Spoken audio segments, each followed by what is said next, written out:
Oh, hey guys, I'm going to be watching Velma, so you don't have to. I'm not going to try to make the video short, but oh my gosh, let's do it. So already, we're just a few minutes in, Velma's almost talking about, I don't know, being resentful and angry that most origin stories are about men, handsome men, who go and they get more power, and how do they deal with this? So yeah, you're talking about the sort of crazy social justice power thing already. And of course, then she has to belittle Fred, right? He's one of the most beloved characters. She says that he has a weird sex van. What? And I mean, these, teenagers who go around solving crimes, this thing called Scooby Doo, it wasn't a weird sex van. It's how they got around. It's the mystery machine. It's a massive, integral part of the law. So already they're like dunking all over the show that they're meant to be kind of ripping off. Honestly, look at this. First scene, we're in a horrendously disgusting changing room, and this kind of looks like some of the parts of the United States which are failing as far as I'm concerned. Cockroaches and dirt everywhere, and of course we have to open with something which isn't really very, very funny, some kind of cockroach joke here, but yeah, great. Okay, instantly we're doing the big mouth thing, right? We've got a kind of shower scene at the beginning of this, and they're all talking how, funny it is that TV shows actually have these sort of shower scenes, and, how these occur near the beginning of season or whatever. And okay, yeah, I guess it's a bit of a trope. But bear in mind, these characters are meant to be at school. They're meant to be 15 or whatever. So, I mean, this is, again, kind of normal, I guess, in, the kind of Netflix hellscape in which we kind of exist. But, yeah, it's a bit problematic when you think, well, 15, whatever. I mean, okay, the cartoons, I don't know. Honestly, YouTube, we're not even seeing anything, so don't kill me. Why can't it ever go the other way, right? Yes. I wasn't expecting such an enlightened answer from such. Okay, so there's violence in the shower, and now we're sort of having a bit of a monologue about race swapping, and really, I don't know. I mean, I think shows need a bit of immersion, basically, and if you're just constantly, I don't know, talking about stuff that's happening in the world and kind of breaking the fourth wall, you really can't, suspend your imagination at all. And I don't know, really. I mean, I don't have a problem with race swapping personally, unless it's a kind of historical documentary or something. And, the person's ethnicity is kind of, essentially important for the story, which, sometimes it is. It can really break immersion. But, I mean, race swapping's as far as kind of cool, as far as I'm concerned. But I don't know. Sometimes it's like, why can't you just make your own stories? Why do you have to take someone else's story and then kind of change all the characters around to make them more progressive or whatever? A more progressive race, really? I mean, I don't know. Why am I watching this? I don't want to spoil the show or anything, but so, okay, a girl fell out of a locker and she's dead, and she's been basically decapitated. And of course, it's kind of played for laughs. There's a sort of ridiculous kind of screaming. And really, is this the tone of the show? A murder mystery where nobody actually cares about what's happening because it's all just too silly, really? No wonder it got such a terrible reception. Really? So we're at the police station, there's a guy kind of urinating, and there's some sort of women outside, whatever. Really, do you have to... So already, right, Velma's having hallucinations, there's a creepy voice and a skeleton hand on her shoulder, so now she's kind of hallucinating, really? I mean, we're about 4 minutes in, and she's already suffering from horrendous hallucinations? So, okay, we've got these two cops who are kind of slightly weird looking, and Velma's making a crack about, oh my god, God's not real if you two are investigating a crime. Right. I think some weird stuff's gonna go down. So, okay, Velma says, well, I haven't seen Daphne since my mum went missing 2 years ago. Have you made any progress on the case? And clearly these two haven't. So Velma gets up and they, of course, draw their guns. So, really? Why does everything have to be so kind of stupidly violent, you know? I mean, this... You should only really use a weapon if someone poses a threat. And clearly, Velma, right, isn't posing any kind of threat here. You know, she knows the two cops, if they even are cops, and really just what's going on here. I mean, of course she has to retort, I thought lesbians were good at solving crimes.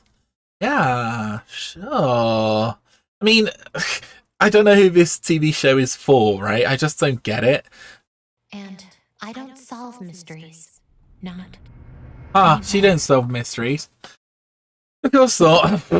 Anyway, so I'm kind of getting confused between these two things, but the police are basically recruiting Velma here to help solve the mystery of who killed the girl in the locker. Of course, because that's like exactly what police are going to do. They're going to say, hey, you're the suspect. You want to come and tamper with the evidence and try to solve the mystery? Of course, you have to make Fred into a sort of crazy, horrible narcissist who's only obsessed with himself.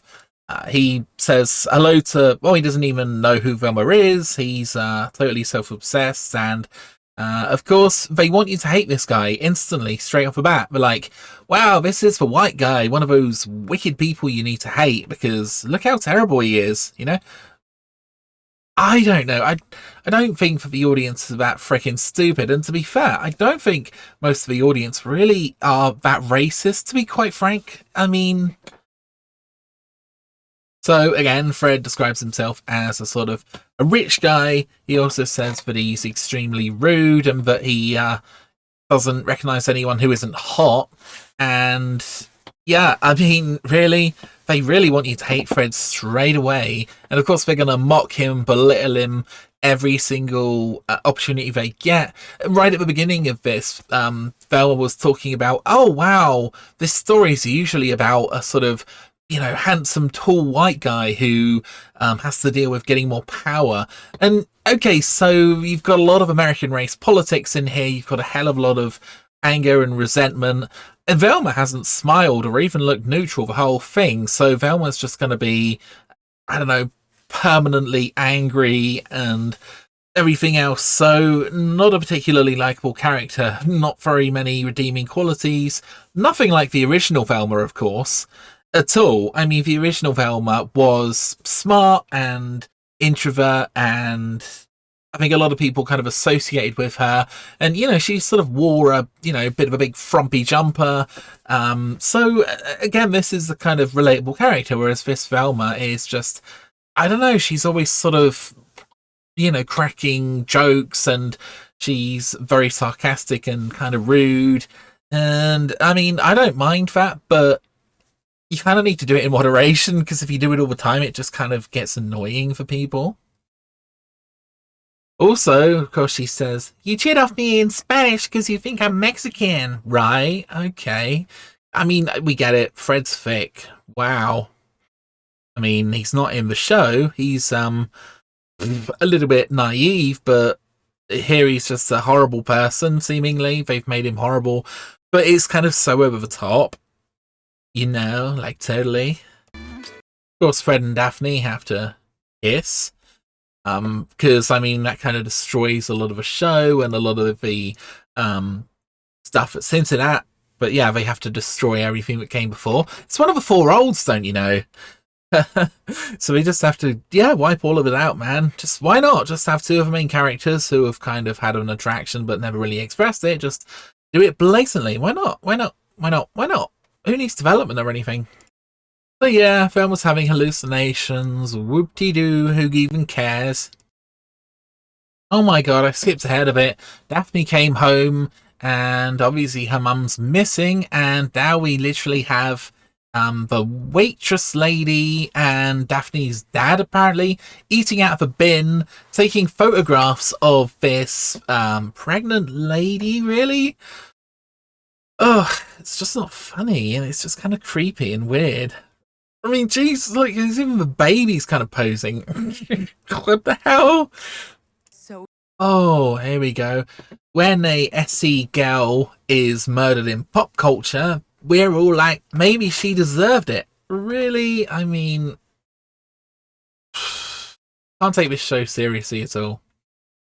what made Brenda so special. She was the rare slut that did not deserve to be murdered. Thank you, Krista. Yeah. It was beautiful. But Beautiful. Brenda wasn't just a rare slut. She was a rare friend. In fact, she was such a rare friend, she made my previous so-called best friend look like a piece of crap. Oh, Especially now that I know she's the main suspect in Brenda's murder. Daphne, sweetie, that was private. I know what VMs are! Get to the point! I already did. In my VMs. yeah, so we already know Shaggy was race swapped and he sounds completely different, and now he's kind of the opposite. He's kind of really against drugs. Fair enough. I mean, completely different character, and his hair isn't even shaggy. But yeah, I don't know, man. Why am I watching this? So I watched most of this. Honestly, I can see why people don't like it. It is not funny in the least. Velma just delivers jokes, but you know, the writer, who's basically a self-insert, has written, they're not funny at all. So there's no humor involved. The fourth wall breaking all the time, it just doesn't really do anything for me personally. I mean, I kind of want to actually get into the world of Velma, you know, but I can't because it's constantly talking about, you know, the real world and all kinds of other stuff and, you know, what's happening in the show. It's just kind of boring. And like I say, Velma's kind of very, I don't know, monotonal. She doesn't really have any sort of emotions apart from it's kind of being annoying. Actually, she's just kind of an annoying person, and everyone in the show's horrible. You know, there's nobody nice in the show particularly, and I don't know. It's so boring. And of course, there's more jokes at Fred's expense, and I mean, constant references to his, you know, underdeveloped male anatomy, for example, and I just can't be bothered. It's just like not that good. Anyway, guys, I hope you enjoyed the video. It's not exactly what I thought it was going to be. Is the show worth it? It really, really, really isn't worth it. And it's not like it's just so outrageous that people can't take it. It's just kind of boring, actually. And it isn't really entertaining. I don't know who it's for. It's not particularly like far left or far right or centrist or anything else. It's just kind of a bit of a mess, to be honest. And okay, I'm sorry about this video too, because this is a bit of a mess, but this is my impression of Velma. I'm gender swapped Velma. Ha! Okay, I see you guys later.